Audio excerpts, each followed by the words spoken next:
Hello everyone, it is June 22nd, 2019, Saturday, 3:02 p.m. here in New York City. So, this week we witnessed something rather unusual. That is, the U.S. Equity markets, gold, and crude oil. All three instruments, they all went up substantially this week. This is rather unusual. So in this video, we are going to explain how and why this happened. Okay, we're going to first go over the fundamental or the news, that happened cause, these three instruments to go up. And we're also going to examine, is there any way for us to kind of foresee this move before the news? Because by definition, news is something usually unexpected or something new, right? That's why they call it news. So, that imply it's not something you can readily know beforehand with any certainty or a reasonable amount of certainty.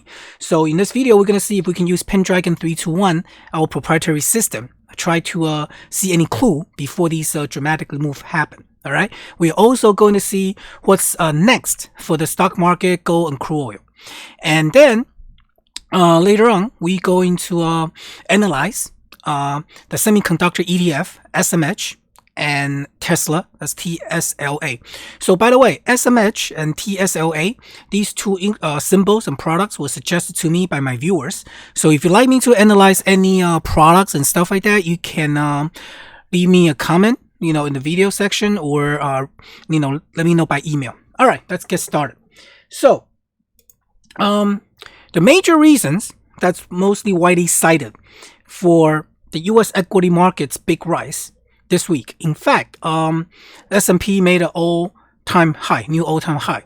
It's because number one, the expectation of the Fed easing interest rates. All right. So if right now you look at the July meeting, okay, the probability that the market expect a Fed rate cut is now 100%. All right.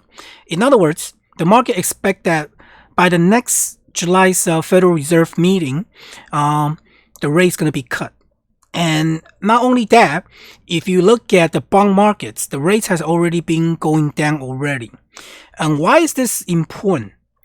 When you lower interest rate, by and large, it's good for the stock market. Okay, everybody knows that.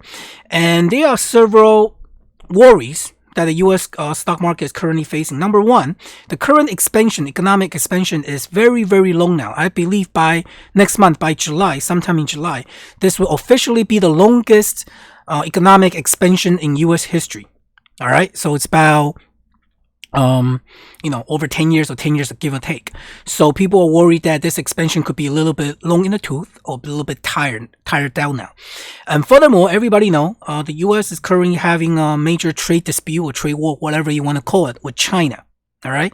And every time you fought a trade war, the U.S. cannot go unscathed. There gotta be some kind of damage to the U.S. Now, by lowering the interest rate, even though they're not going to officially admit it, or maybe it's not an official policy of the U.S. government or the U.S. Treasury or the Fed, this would definitely help alleviate the effects or the fallout from the trade war. All right. So that's why it's definitely there's another plus.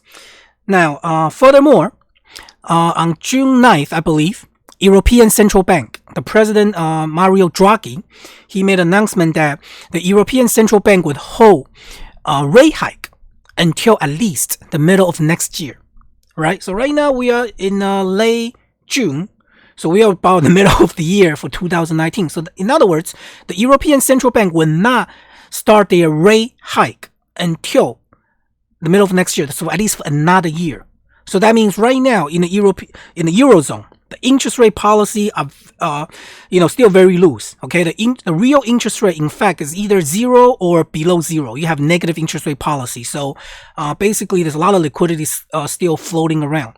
So what that means is that, okay, let's say right now it's about 0% interest rate in the Eurozone. What you can do is that if you have the means, you can literally borrow money from Europe, from the banks of Europe, and deposit them in the US.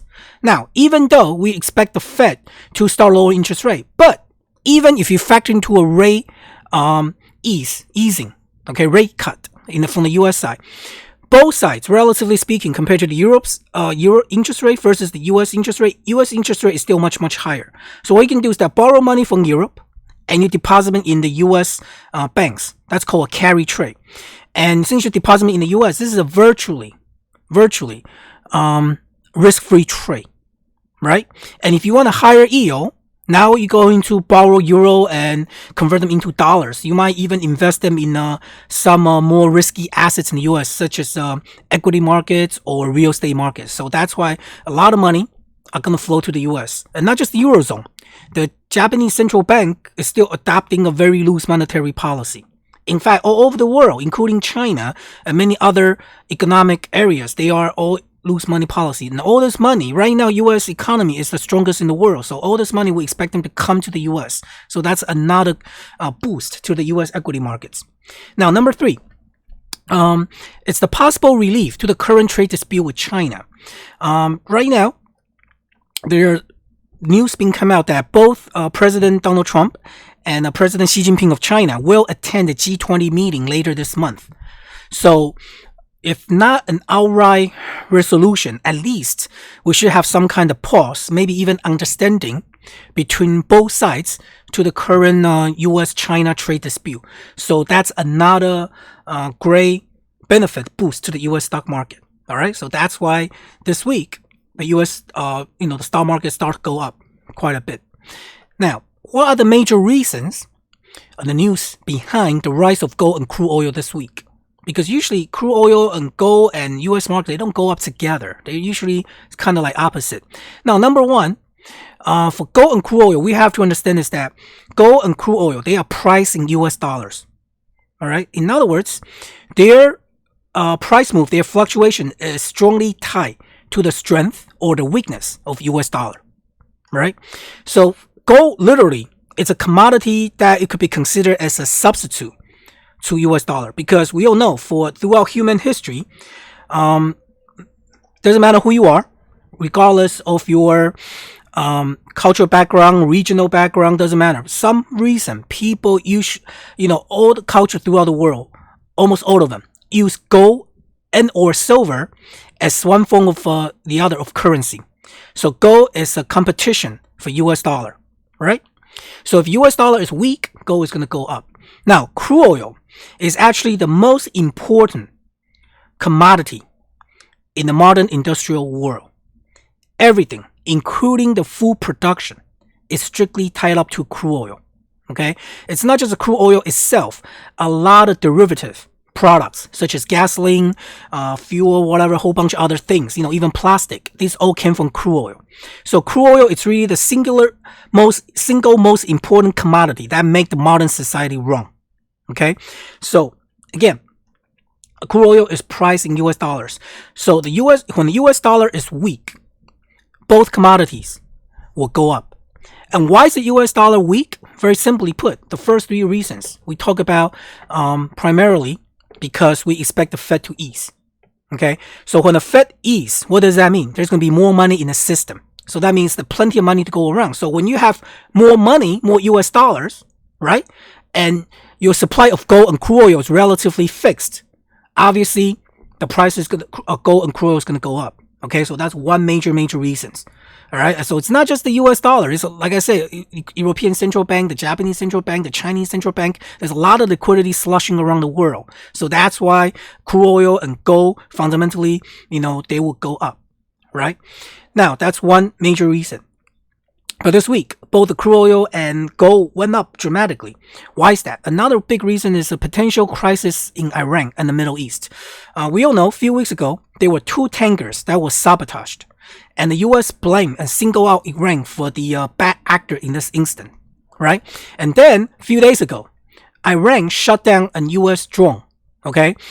Even though, I think yesterday, President Donald Trump, he temporarily called off or at least put a pause on the U.S. retaliation against Iran. Nevertheless, the situation is heating up, right? And here's the thing. If Iran took further, well, not, okay, that's not talking about Iran. Let's say right now the situation surrounding Iran is further escalated. There are further tension around here. It's not just the U.S. that's going to be a major actor in this theater now. Okay, think about Israel, right? The rights of Israel to, well, from the Israeli point of view, their right to existence is fundamentally threatened with a lot of potential belligerent actions from Iran, right? And when a nation, especially Israel, their survival is at stake here, they might take actions disregard what U.S.'s wishes, okay? And the situation can escalate real quick.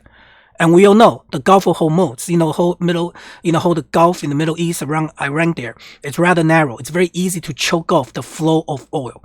And every time we have geopolitical tensions, gold and crude oil is going to go up. All right, so that's another major reasons why those two commodities went up. Now, lastly, is just there are so many potential geopolitical risks underlying, lurking in the background that we don't know. And a lot of, the so-called headline risk, that's just another fancy word for news risk around the world. And I'm sure you agree, lately, sometimes, in the past, a lot of times we get one or two major news maybe once a year. Now lately, we kind of be getting them once a month, sometimes once a week. So all these things are keeping investors uneasy. And every time when these things happen, gold is considered a safety.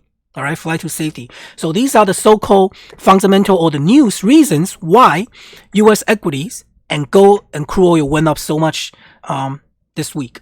Okay, now, having said all that, okay, one thing we got to realize is that, for example, the stuff with Iran, this news event, you cannot really predict that unless you're Iranian or the CIA or what have you, right? You can say you have a general idea that this thing might go up, but honestly, you have a little bit element of guessing in there.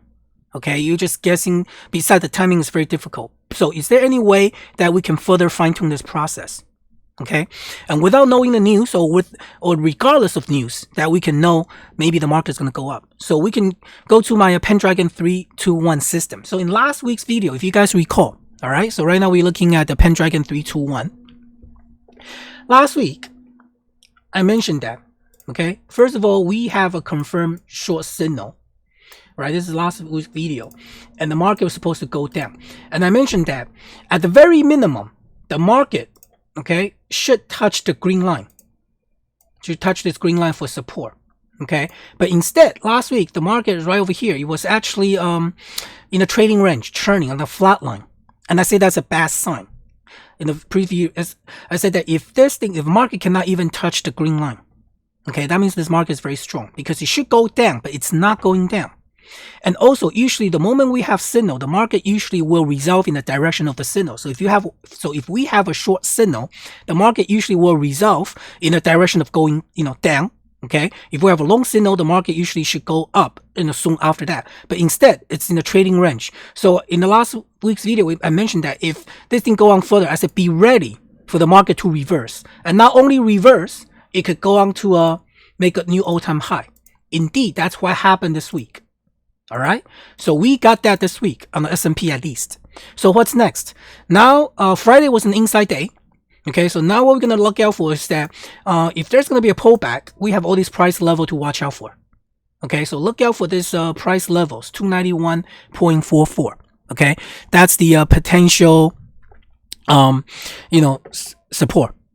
Now, let's look at Dow Jones Industrial Average. So even though S&P 500 make a new all-time high, okay, on the Dow Jones Industrial Average, it has not quite made a new high yet. And I remember in a previous video, maybe a few weeks ago now, I mentioned that we are just waiting for all three indices to make new high. I mean, QQQ made a new high, about 2 months ago. All right, so Dow Jones is the only one that did not make new high. So now there's a potential for the market, for the momentum to carry this market to a new all-time high from the Dow Jones Industrial. So if that happens, okay, S&P, everything could be affected as well. So that's the bullish case for the U.S. equity markets. Short-term wise, watch out for the green line for the possible support, but the momentum might carry us through. Maybe even next week, to just break the new high and see what happens. After all, right now we enter the summer month now. Summer month usually known as a summer doldrum. That means not much activities going on. However, the markets are also thinly traded. So that means it's easier to manipulate or push the market up or down. So that's something we must bear in mind. All right. Okay. So that's the S&P 500 and Dow Jones Industrial Average. The next thing we're going to look at is SMH. SMH, that's the Semiconductor Index. So again, this was requested by one of my viewers. So thank you for supplying me the instrument. So anytime you guys want me to analyze any instrument, just let me know. Okay. So right away, we do the Pendragon 3 steps. Number 1, signals and trend. So on the weekly and the monthly, semiconductor index is still up. And you can note, but on the daily chart, we have this short signal. The only thing with the short signal is that it's actually a higher high. Okay, because before we already have a signal. Let me bring this lower.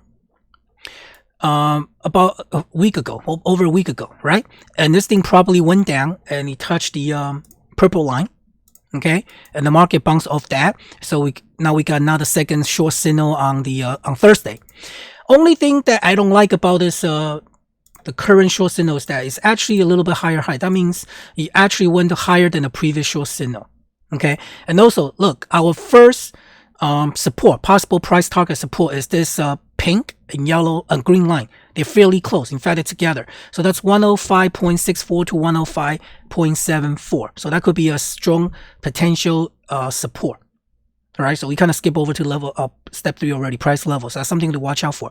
Now let's go back to step number 2. Bearings. We want to see where the market is in relation to all 3 lines. So on a monthly chart, it's above all 3 lines. On weekly chart, above all 3 lines. On daily charts, above all 3 lines. So that means right now the conditions are ripe for the market to go up dramatically from here if it wants to. All right. So therefore, it's the odds. Well, it's not favoring on the short side. The only saving grace is that if you look at this SMH, it's actually the weakest. Okay, it's pretty weak. Okay, whereas the S&P made an all-time high, semiconductor index hasn't really made all-time high, and this is the result. It's actually incongruency with all the other Nasdaq sector, and especially semiconductor, because the current trade dispute with China. But if we would get some kind of resolution or even some kind of pause, in the upcoming meeting, so maybe this thing can start taking off. Okay, so that's something we want to watch out for. So currently, we do have a weak sell signal in effect. I really don't expect it to go that much because we have a very strong support around this 105.64 level. And don't forget, even on the weekly chart, we had this 105.16. So this 105, slightly above 105 to the 105-ish level is going to be possible a strong support. So you can make your higher high up. Then maybe this is the beginning of another leg up for SMH. All right, finally, let's look at Tesla. All right, again, this is another viewer requested symbol. So for Tesla, we're going to look at, we're going to use Pendragon 321. So first of all, we're going to look at signal and trends. Okay, on the monthly chart, we have a long signal still in progress. So in general, it's still an uptrend just because Tesla went up so much, but the market's definitely been weaker. Now, on the weekly chart, we still have a downtrend alert in effect for Tesla, and on the daily chart, we actually had a confirmed short signal. I believe it's Tuesday. That was triggered on Tuesday. So if you took the short signal from Tuesday, you would have been shorted. And in fact, your first price target is right here on, if you notice, on Friday's close. Okay, now let's go to step 3 first. You see these two numbers are bunched up together, 216.37, 217.94. So what happens that on Fridays, let's look at what happened on Friday. Okay, Friday's low, everybody see it? Low was 215.50. Okay, 215.50. Now, the power lines, the green line was 217.94. The pink line was 216.37. So, if you got shorted on Tuesday and you use these power lines, these price lines, green line and the pink line, as the first profit target, you can actually get out partially or completely, depends on your trading style. Right, you'll definitely get filled because the pink line is 216.37 and low was 215.5. And look what happened. Right after that, we actually closed a green candle and the market rallied right back up from there. Okay, and why is such a strong support? Because again, remember step number 3, when we have multiple numbers converging on the same price level, that's going to be a very serve as a potential strong support, and that's indeed what's happening here in Tesla. Now, bearings. Okay, so right now, On the monthly chart, it's below 2 lines, so trend still down. But on the weekly chart, it's now between the 2 price, between the lines now. Okay, so, and here, same thing. Now, the next thing, what we're going to look for is that if Tesla started to rebound, the significant price level that we're going to look at is this 275.17 and 275.87 level. So basically, slightly above 275, give or take, because these two numbers are converging. All right. So Tesla, let's see what happens. If it started bouncing back up, then the short signal got invalidated. So short term, we have a bounce, maybe go up to 275-ish level. However, here's a big however. If it didn't, the rally failed. Okay, and it dropped below the pink line, the 216.37. Even though it intraday low on Friday, it was below that. However, it closed way above that. Okay, the next price level we're going to look for is 210.39. Okay, so 210.39. So in other words, if the market dropped below those close below the 216.37, continue another down move, we can get back short again and use this level as the next potential support. Okay, and if the market continue to go back up, bounce back up, then watch for this 275-ish level. That's our next potential resistance. All right. Okay, so that concludes this week's video. I hope you enjoy it. And if you have any comment, questions, or suggestions, please leave them in the comment section or email me. All right. So remember, always trade with passion and discipline. I will see you next time. Take care. Bye-bye.